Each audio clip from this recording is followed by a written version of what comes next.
यह एक सुनहरी सुबह थी जब 12 साल की एम्मा अपने दादा के धूल भरे अटारी कमरे की खोज कर रही थी। वहां पुरानी संदूकें, धुंधली तस्वीरें और भूले बिसरे सामान रखे हुए थे।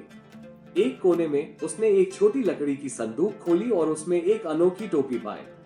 वो गहरे बैंगनी रंग की थी, जिस पर सुनहरे सितारे और चांद कड़े हुए थे और उससे हल्की चमचमाती रोशनी निकल रही थी। आकर्षित होकर एम्मा ने टोपी अपने सिर पर रख ली।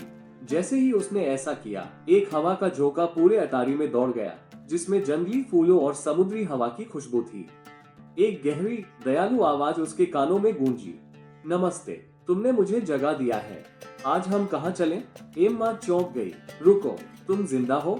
एक तरह से, टोपी ने जवाब दिया। मैं पहनने वाले को हर दिन एक जादुई यात्रा पर ले जाती हूँ। लेकिन सावधान रहना, रोमांच अप्रत्याशित हो सकते हैं। तो कहाँ चलें?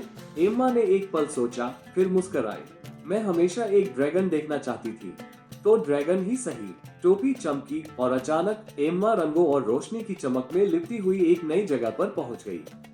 जब दुनिया स्थिर हुई तो एम्मा ने खुद को एक हरे भरे जादुई घाटी में पाया।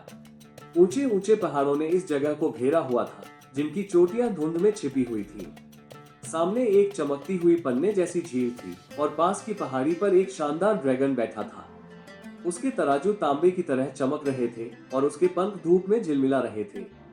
वाह, एम्मा ने फुसफुसाते हुए कहा। उसका दिल तेजी से धड़क रहा था।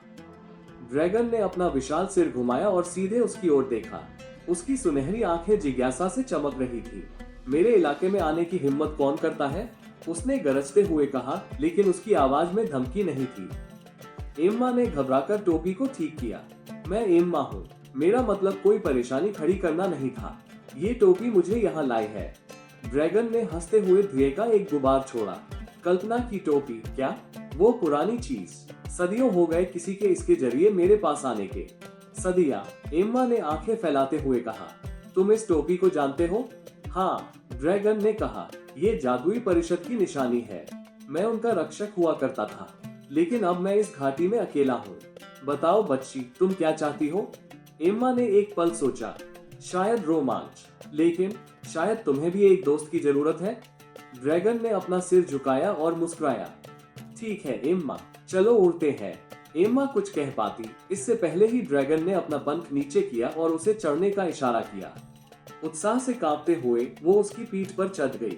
ड्रैगन ने एक जोरदार छलांग लगाई और वो आसमान में ऊंचाई पर उड़ गया।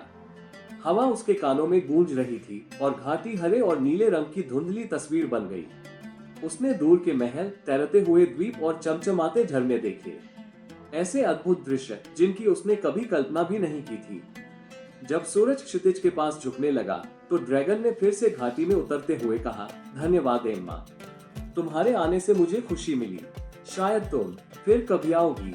एम्मा ने मुस्कुराते हुए कहा, मुझे अच्छा लगेगा। टोपी ने फिर से चमकते हुए उसे एक पल में अटारी में वापस पहुंचा दिया। वो टोपी को छूकर बोली, जो अभी भी जादू से गर्म थी, कल हम और भी अद्भुत जगह जाएंगे।